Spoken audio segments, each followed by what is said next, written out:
Yes, les amis, bienvenue sur Vestiaire CFC pour une nouvelle vidéo Actu Foot de Chelsea. Avant de commencer, s'il vous plaît, abonnez-vous, likez et partagez également si le contenu vous a plu. Et on y va. Bon début de semaine à tous, j'espère que vous allez très bien et que vous avez passé un bon week-end. Donc, actuellement, suite à la victoire de Chelsea en FA Cup 4-0 contre Hull City, les joueurs de Liam Rosseignol profitent de quelques jours de congé parce qu'on sait que Chelsea a joué beaucoup de matchs en janvier, également en février. Donc, actuellement, ils ont quelques jours de répit avant le prochain match contre Burnley ce week-end. Un repos mérité pour la plupart des joueurs parce qu'on sait que après ça, le calendrier va se corser. Mais ça n'empêche pas quand même que Chelsea a déjà pris des décisions au sujet de plusieurs joueurs quant à leur avenir du côté de Chelsea. Également, on connaît l'adversaire de Chelsea au prochain tour en FA Cup, donc on va tout regarder ça ensemble. On y va. Première nouvelle du jour. Donc, Chelsea est disposé à étudier les offres pour Tosin, Benoît Badiachil et Trevor Chalobah cet été. Une situation qui pourrait accélérer le recrutement d'un autre défenseur central.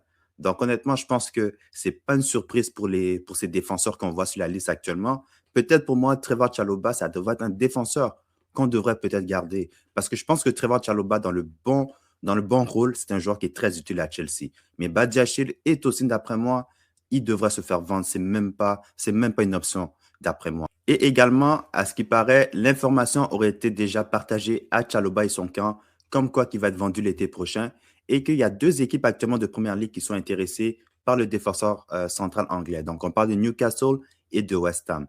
Donc, moi, honnêtement, comme je le dis, je pense que Trevor Chalobah, c'est un bon défenseur, c'est un bon joueur d'effectif, un bon leader dans les vestiaires. Donc, je pense que c'est une façon de le garder et de juste modifier son rôle. Moi, je pense qu'il va accepter et ça va aider tout le monde. Donc, mais c'est certain, comme je le dis, Chalobah ne peut pas être là en tant que défenseur central indiscutable qui commence à chaque match parce qu'actuellement, c'est le cas. Actuellement, c'est Chalobah qui est notre défenseur qui commence la plupart de nos matchs. Donc, je pense que rendu là, peut-être même je serais plus tenté de laisser partir un gars comme Fofana plutôt que Chalobah, juste à cause du rôle et de l'impact qu'il a dans l'équipe et dans les vestiaires. Voici également une liste de joueurs qui pourraient quitter également cet été, autres Badiachil, Tosin et Chalobah. Donc, Fofana également serait en danger de se faire vendre l'été prochain. Jamie Gittens, ça serait un prêt. Liam Delap, ça serait une vente. Garnacho, ça serait une vente finale aussi. Donc, quand je regarde la liste ici, il n'y a pas vraiment de surprise. Gittens, comme je le dis, moi, je pense que c'est juste parce qu'il n'est pas prêt. Je vois clairement qu'il a des qualités, mais je pense qu'il a besoin d'avoir un prêt du côté de la Première Ligue. Voici Fofana également, je pense que c'est un défenseur qu'on devrait garder. C'est sûr qu'actuellement, il est capable d'enchaîner les matchs, mais c'est sûr que si d'ici la fin de la saison, il se blesse encore une fois, ça peut changer la donne. Donc, je pense qu'actuellement, Fofana, il peut être dans la liste, mais je pense que si on peut le garder en santé, je pense que Fofana, comme Chalobah, c'est deux défenseurs qu'on devrait garder. Donc, dis-moi dans les commentaires, selon vous, quel joueur qu'on devrait garder dans cette liste-là? Et avec la vente éventuelle des trois défenseurs centraux que j'ai nommés un petit peu plus tôt, Chelsea serait intéressé par le défenseur brésilien Murilo de Nottingham Forest. Le joueur est actuellement évalué à 57 millions d'euros. Et honnêtement, ce n'est pas la première fois que je vois ce genre de rumeurs-là entre Chelsea et Murilo, surtout que Nottingham Forest, actuellement, ils se battent pour rester en Première Ligue. Parce que si ils se font reléguer, comme je l'ai dit pour Tottenham dans le vidéo précédent, ils ne vont pas pouvoir le garder. Il y a plusieurs joueurs qui ne vont pas pouvoir garder parce que clairement, ils vont se dire, moi, je ne vais pas jouer en Championship. Donc, il y a plusieurs joueurs qui vont devoir trouver un nouveau point de chute. Et je pense que Murilo, en vendant des défenseurs comme Tosin et Badiachil, je pense que Murilo, ça serait un très bon défenseur à rajouter dans notre charnière centrale. Donc, Murilo, en plus, si on regarde son profil, il a 23 ans. Il mesure 1,80 m. C'est certain que pour un défenseur central, c'est quand même petit. Mais quand tu regardes Murilo jouer, il joue plus grand que sa taille que tu vois ici. C'est un défenseur, d'après moi, qui est capable vraiment d'aider Chelsea. Il a une bonne relance au pied, il est physique, il a l'expérience de la Première Ligue. Cette saison, il n'a pas vraiment beaucoup joué parce qu'il était blessé, évidemment, mais je pense que c'est un défenseur qui peut nous aider. Actuellement, il est évalué sur Transfer Market à 55 millions d'euros. Donc, c'est clair que si une équipe va s'intéresser à ce joueur-là, il va falloir au moins se claquer, je pense, un 65 millions d'euros minimum pour les défenseurs brésiliens. Donc, vous, d'après vous, est-ce que vous pensez que Murilo, c'est une bonne option? L'autre défenseur que moi, je pense que Chelsea devrait viser, ça serait Mickey Van de Ven de Tottenham. Donc, Tottenham est actuellement dans la même type de situation que Nottingham Forest. Ils se battent pour la relégation. Ça m'étonnerait vraiment beaucoup qu'ils se fassent reléguer, mais s'ils se font reléguer, et également, Mickey Van de Ven a déjà fait savoir à Tottenham que l'été prochain, il veut quitter le club. Donc, comme je le dis, on sait qu'il y a une rivalité entre Chelsea et Spurs. Donc, je ne vois pas comment Spurs va vouloir vraiment vendre Mickey Van de Ven à Chelsea. Et si Tottenham veut vraiment vendre à Chelsea, croyez-moi qu'ils vont s'assurer de nous charger le plus cher possible. Donc, si on fait juste regarder par exemple son profil, il a 24 ans, il mesure 1,93 m, il est déjà international hollandais. C'est un joueur quand même qui a beaucoup d'expérience du côté de la Première Ligue, un des meilleurs d'après moi. Il est rapide, il est bon balle au pied. Donc, je pense que ça, c'est le type de profil que Rossegna pourrait utiliser. Mais comme je le dis, Tottenham et Chelsea, ce sont deux grands rivaux. Donc, si Chelsea veut négocier avec eux, croyez-moi que Tottenham va chercher au maximum. Mais ça a déjà été rapporté aussi que Van de Ven est intéressé par Liverpool parce qu'à ce qui paraît, c'est un fan de Liverpool. Je ne sais pas si c'est vrai. Vous allez me confirmer si vous avez l'information. Mais je pense que si on est capable, nous, de se positionner, je pense que Chelsea, pour un joueur qui a une valeur de 65 millions d'euros, avec tous les joueurs qu'on va vendre l'été prochain, je pense qu'on pourrait se positionner sur Van de Ven. Mais là, maintenant, c'est de savoir, est-ce que Chelsea va vraiment viser ce type de joueur-là? Donc, dis-moi dans les commentaires, qu'est-ce que vous pensez des deux options que j'ai proposées? Donc, on sait que Murillo, c'est une option que Chelsea envisage, mais Van de Ven, moi, c'est une option que je pense que Chelsea devrait envisager au cas où qui cherche un défenseur central. Alors, dites-moi dans les commentaires qu'est-ce que vous pensez et également si vous avez d'autres suggestions. Prochaine nouvelle, donc on le sait depuis quelques jours que Nicolas Jackson ne va pas continuer du côté de Bayern après cette saison parce que le Bayern ne veut pas lever la clause d'achat. Mais maintenant, on dit que Chelsea serait peut-être intéressé de faire une réunion avec Nicolas Jackson l'été prochain. Moi, je ne sais pas si j'y crois parce que je pense qu'il y a beaucoup de gens qui veulent nous faire croire que c'est avec Maresca qu'il y avait un problème, mais je pense que le problème de Jackson, c'était aussi avec les dirigeants, la façon qu'ils l'ont traité pour qu'il quitte le club. Et là, maintenant, je pense qu'il est dans une situation, même si ça ne se passe pas bien du côté de Bayern, je ne pense pas qu'il va vouloir revenir du côté de Chelsea. Tu ne retournes jamais du côté de ton ex, même si ça a l'air tentant, même si tu te dis, oh, je la connais déjà, je sais qu'on va pouvoir arranger les trucs. Non, ça ne se passe jamais comme tu penses que ça va se passer. Donc, Nicolas Jackson, je respecte ce qu'il a fait. Je respecte le fait qu'il a quand même connu des bons moments du côté de Chelsea, mais je pense que c'est vraiment le moment de passer à autre chose. Donc, dis-moi dans les commentaires, vous, qu'est-ce que vous pensez de Nicolas Jackson? Est-ce que vous pensez qu'on devrait lui donner une autre chance ou vraiment passer à autre chose? Prochaine nouvelle. Donc, les meilleurs attaquants de Chelsea cette saison, toutes compétitions confondues, sont João Pedro avec 13 buts et 5 passes décisives. Par la suite, Enzo Fernandez avec 11 buts et 4 passes décisives.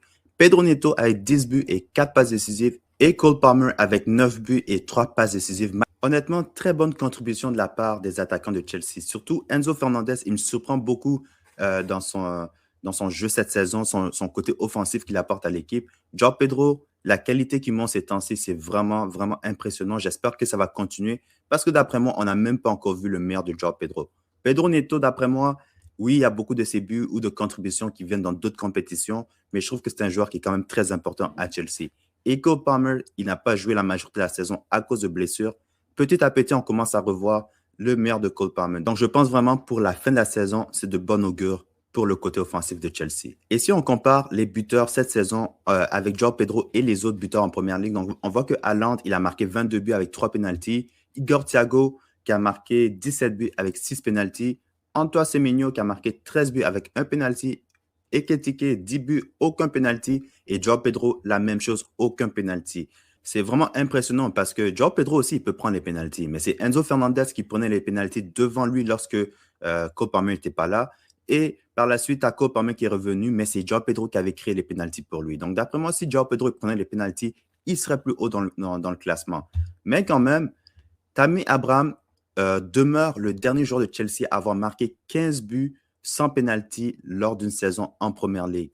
Donc, d'après moi, ce record-là va être brisé par João Pedro d'ici la fin de la saison. De son côté, Enzo Fernandez a accumulé le plus de XG, donc 9,80 que n'importe quel autre milieu de terrain cette saison en Première Ligue. Donc, comme je le dis, offensivement, cette année en Première Ligue ou même n'importe quelle compétition, j'aime vraiment l'agressivité de Enzo Fernandez. Enzo Fernandez s'est d'ailleurs exprimé par rapport à Chelsea. Il a dit, chaque fois que j'ai l'opportunité de jouer et de défendre le maillot de Chelsea, je donne le meilleur de moi-même parce qu'ils me font confiance et je veux leur rendre l'appareil.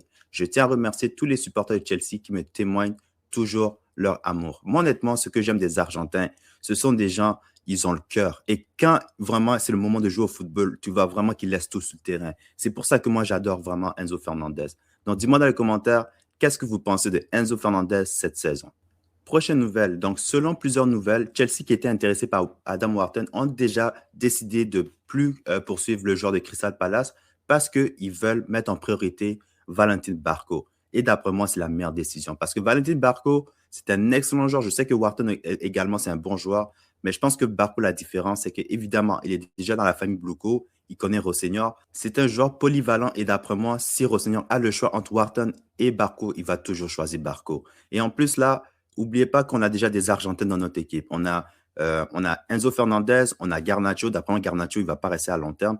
Mais après, on a Anselmino et tu pourrais rajouter Barco. Et tu as 3 Brésiliens en plus avec Santos, João Pedro et Estevao. Donc, je ne sais pas comment ça va se passer dans les vestiaires, mais honnêtement, je pense que Barco, c'est vraiment juste une question de temps avant qu'il signe à Chelsea. Prochaine nouvelle, donc on sait maintenant qui Chelsea va affronter au prochain tour de la FA Cup. Donc, c'est officiel, ça va être Chelsea contre West Ham en 8e de finale.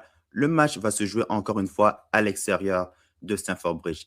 Et également, la date du match est connue. Donc, ça va être le 7 mars, le mois prochain, que Chelsea va affronter Wrexham en FA Cup en 8e de finale. Donc, il y a d'autres gros matchs quand même. Donc, tu vois, Manchester City qui va jouer contre Newcastle. Arsenal, ils ont quand même un bon tirage avec Mansfield. Liverpool, ils vont jouer contre Wolves.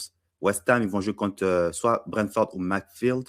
Leeds United contre Norwich. Donc, quand je regarde les équipes qui restent dedans, je pense quand même, à part Arsenal, City et Liverpool, Chelsea est dans les favoris clairement. Et je pense qu'éventuellement, on va être dans une situation où on va peut-être devoir jouer contre un des gros de Première Ligue. Mais je pense qu'en situation de coupe, Chelsea est quand même bien nanti pour remporter la FA Cup. Et si on regarde par exemple le classement actuellement de Championship où Wrexham, ils évoluent actuellement, ils sont 8e de Championship. Et on a battu récemment Hull City qui était 5e en Championship. Donc, je pense que c'est quand même un bon tirage. Je pense que Chelsea devrait s'en sortir et se qualifier au prochain tour. Donc, dites-moi dans les commentaires, vous, d'après vous, est-ce que c'est un bon tirage et est-ce que vous êtes confiant que Chelsea peut remporter la FA Cup cette saison? Prochaine nouvelle, donc Chelsea est l'équipe en première ligue qui crée le plus d'occasions quand on se fie au XG, donc 50,3, mais ils ont marqué seulement 47 buts. Donc, c'est une sous-performance comparée au XG qui crée à chaque match. Donc, c'est une différence de 3,3. Donc, c'est une bonne nouvelle de voir Chelsea créer des occasions, mais ce n'est pas une bonne nouvelle le fait qu'on n'est pas capable de concrétiser la plupart de nos occasions. Et on l'a vu dans plusieurs matchs où Chelsea marque des buts, mais il rate beaucoup d'occasions aussi. Donc, j'espère que ça va être quelque chose que Rosseignol va être en mesure de régler. Ça ne va pas être facile parce qu'il faut avoir les joueurs pour être capable de finir les occasions. Donc, je pense que quand même, c'est quand même positif de voir Chelsea dans le top de ce genre de classement-là, mais il faut être capable d'être plus méchant devant le but. C'est ça que je répète souvent. Et également, quand on regarde les 5 prochains matchs de Chelsea en Première Ligue, on voit que c'est vraiment plus compliqué que les 5 derniers qu'on a eus. Donc, on voit Burnley qui va être le dernier match, je pense qu'on devrait gagner assez facilement, même si en Première Ligue, il n'y a pas de match facile. Après, tu as Arsenal à l'extérieur, une équipe qu'on n'a pas battue depuis 2021, qui nous a éliminés de la demi-finale de la Carabao Cup. On a Aston Villa qui nous a battus à domicile après qu'on gagnait le match 1-0.